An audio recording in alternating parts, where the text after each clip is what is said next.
Greetings and salutations. We're back looking at episodes of Star Wars Rebels. With 2 episodes in this case, Gathering Forces and Path of the Jedi. Let's look at Gathering Forces first.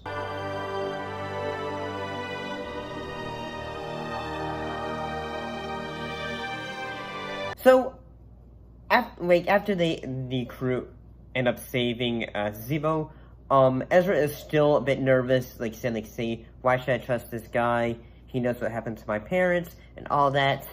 However, the, Empire's still after them, but Kanan has a bit of a plan to try to get them off their tail.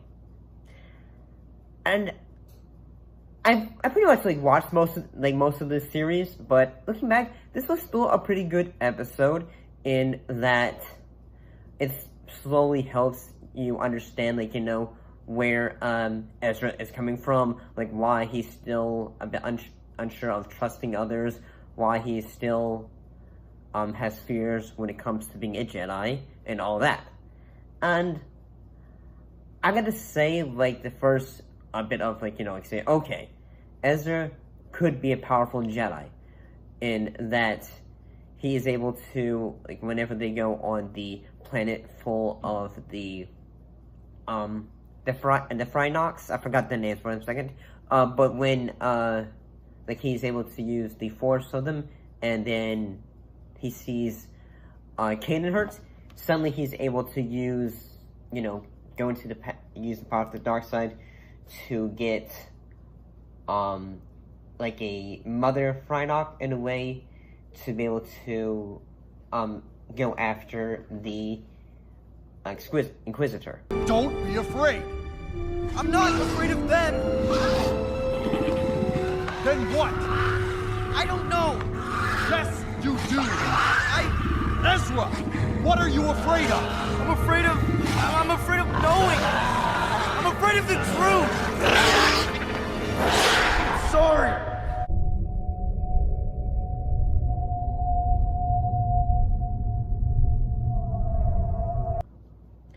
And yeah, this is a really good episode. I thought this was a pretty great, way to start the story arc with Ezra starting his training as a Jedi. Well, then again, they've already done that, but in the way of, he is now showing, okay, I'm going to start using the Force and all that, so we have that going on. But, pretty good episode. So look at the episode, Path of the Jedi.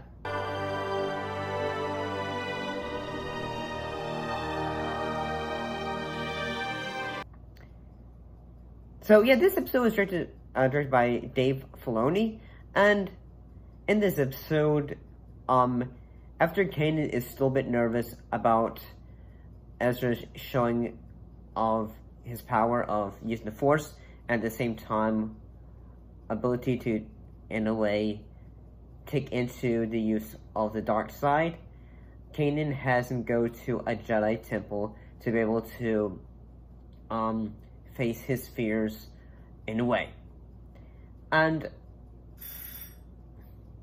it's sort of like how in the original, say, Empire Strikes Back, and when Luke faces off against Vader in the forest.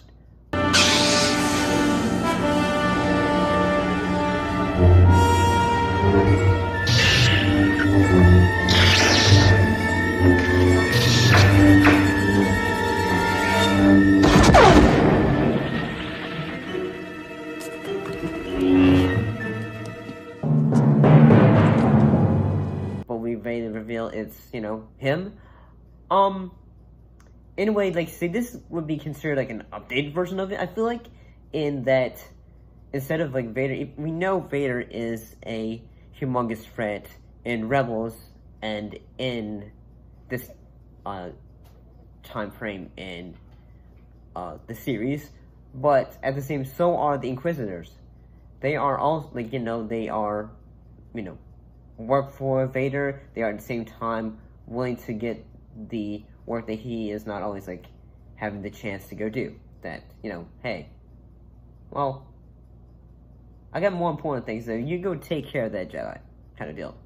And I really thought, like, a lot of the moments of, like, you know, even though, like, yes, the show is PG in a way, you know, kids can watch it and all that, I thought, even though there are moments when Ezra is afraid of the Inquisitor, he's running away, and he is, you know, the illusions of he's back on the ghost and all that, and he's hearing all the screamings from the crew and all that.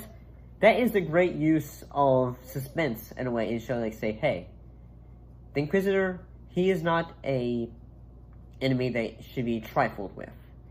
And yeah, overall, pretty good.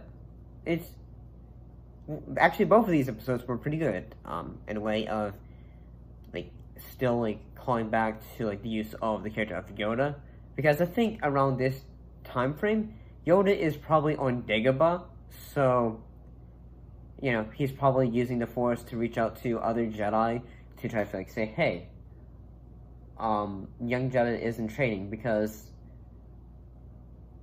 canon-wise, there probably is a lot of Jedi that probably we don't really know about when it comes to, the, you know, either the Disney verse or the expanded verse and all that.